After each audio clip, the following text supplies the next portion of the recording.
People ask me all the time, what's the sign I'm in a very good relationship? And what makes marriages really, really happy? People get married for all different types of reasons. Some people get married because they're physically attracted to the other person. Other people get married because they believe that their spouse will provide for them a certain amount of physical comfort. They live in a beautiful home, go out to expensive restaurants, and travel to many exotic vacations around the world.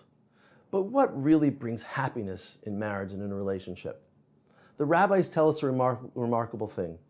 A person who dreams of a river, a kettle, and a bird will really be happy in the relationship. What do these three things represent in a marriage? A river, a kettle, and a bird. A river represents the ability of two cities living one up the river and down the river, sharing the resources of the river.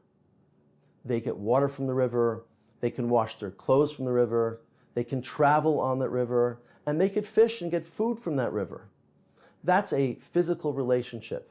It's kind of like two people living together just for physical reasons. They can sleep in the house at night, they have a place to eat their meals, a place for comfort, but there's no deeper connection other than the physical relationship. The second relationship is the kettle. What does that represent? The kettle represents two very opposite things, water and fire. Water is something which cools everything down, and fire is something which heats up something else. And if we put them together, one extinguishes the other. Either the fire burns up the water, or the water extinguishes the fire. What brings the two things together is the bottom of the kettle. Those are the emotions in relationships. One person has a lot of intensity, one person is very calm, but they learn to blend their emotions together. They learn to balance each other out in that relationship, and they find another higher level of peace with one another. But still, that's not enough. The rabbis tell us there's a higher third level, and that's of the bird. What does a bird do? A bird has the amazing ability to both fly and can walk on the earth.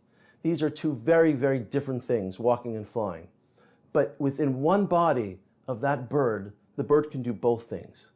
That is the spiritual side of relationship. That's the third and highest part of the relationship. When you have that level of spirituality, you actually can fly together in life. So I suggest starting from the highest point. Of course, a person has to find the other person physically attractive. And of course, they need to find somebody that can provide physically for them as well. But the point they really have to focus on is the bird side of the relationship. When they bring together both of their ambitions and they focus on one higher spiritual ambition, that ambition is achieving what we call shalom bayit, or peace in the home. Or even higher, their goal in their marriage is to bring the Shekhinah, God's presence, into their home every day in their lives.